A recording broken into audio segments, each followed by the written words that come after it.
So with our last video, we got into some very basic chemistry and we started to talk about atomic structure, and we left off talking about the electrons and the fact that they're kind of moving around the nucleus in these structures which are known as orbital shells. What I want to do with this particular video is talk a little bit about where these electrons are in orbital shells, and kind of give you some rules for assigning them to certain orbital shells. Again, the reason being because where electrons are located around an atom's nucleus is going to give you all sorts of information that you need to know for anatomy and physiology to understand how these atoms are actually going to interact with each other. So in the previous video, we talked about the fact that the number of protons and number of electrons in a particular atom is going to be equal. So here's my Bohr model of hydrogen. It's got a single proton, which means it has a single electron. And what we see with these electrons is they're going to fill orbital shells that are closest to the nucleus first. And you see that happening here with hydrogen. Over here, I've drawn a Bohr model of helium. So helium has an atomic number of 2. It's got 2 protons, which means it also has 2 electrons. And those 2 electrons, again, are going to fill the shell that's closest to the nucleus first. But that particular shell can only hold 2 electrons and then it's full. It can't hold anything else. So if you look at this Bohr model over here of lithium, it has an atomic number of 3. So 3 protons in the nucleus. We've got 3 electrons kind of moving around that nucleus in these orbital shells. You'll notice its first 2 electrons go in this first shell, and the next electron is going to go in the second shell because it can't fit. It can't fit into that first shell. So there's a rule that explains where electrons are going to go around the nucleus. It's called the octet rule, and this is something you're going to want to be familiar with because it's going to help you to know what's going on with atoms and how they're going to act. So the octet rule says basically this: the first shell, this is the one that's closest to the nucleus, can hold a total of 2 electrons. The second shell can hold 8 additional electrons.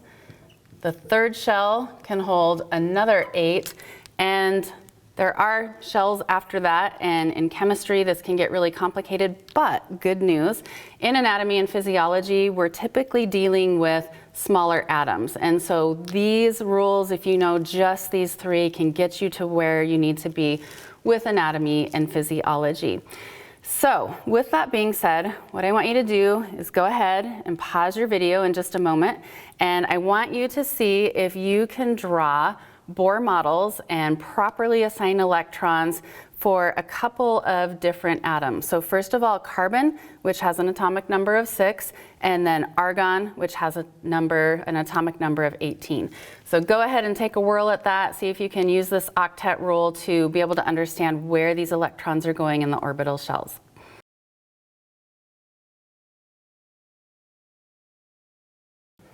So hopefully you paused the video and took a little bit of time to draw out a Bohr model for carbon and a Bohr model for argon. I've got these up here for you to see so that you can kind of check your work. We know that carbon has an atomic number of 6, so there's 6 protons in the nucleus. That means we're also going to have 6 electrons, right? So here's our first orbital shell, the one closest to the nucleus, and 2 of carbon's electrons are going to be there. But once those 2 electrons are there, it's full. There's no more room for electrons. We still have 4 electrons that are part of carbon that need to go somewhere. And so they're going to go in the second shell. So you can see we've got those 4 electrons there, 2 electrons here. So we've got equal numbers of protons and equal numbers of electrons. And this is what carbon looks like. Over here is argon, so this one just a little bit different, 18 protons, and when there's that many protons, I start getting lazy and I start using just 18 plus as my kind of shorthand way of representing that. But because we've got 18 protons, that means we also need to have 18 electrons. The first shell has 2, but we still have 16 more that need to fit around the nucleus. The next shell has 8. So in the first shell and the second shell, we have a total of 10, but there's still 8 electrons that need to fit around the nucleus of the shell. So if you look at this outermost shell of argon, that's where the last 8 electrons are, okay? So this shell is full, this shell is full, this shell is full as well. I want you to compare carbon and argon to each other for just a minute. Argon has an outermost shell that's full. Carbon does not have an outermost shell that's full, right? Because we can fit 8 electrons in the second shell, it's actually missing 4 electrons from being full. So there's a couple of things that I want you to know. When we're talking about the outermost shell, whether that's the first one, right? Because with hydrogen and helium, we have only one orbital shell that's surrounding the nucleus. Or it's the second one, like we see with carbon, or the third one, like we see with argon. That outermost shell is known as the valence shell, okay?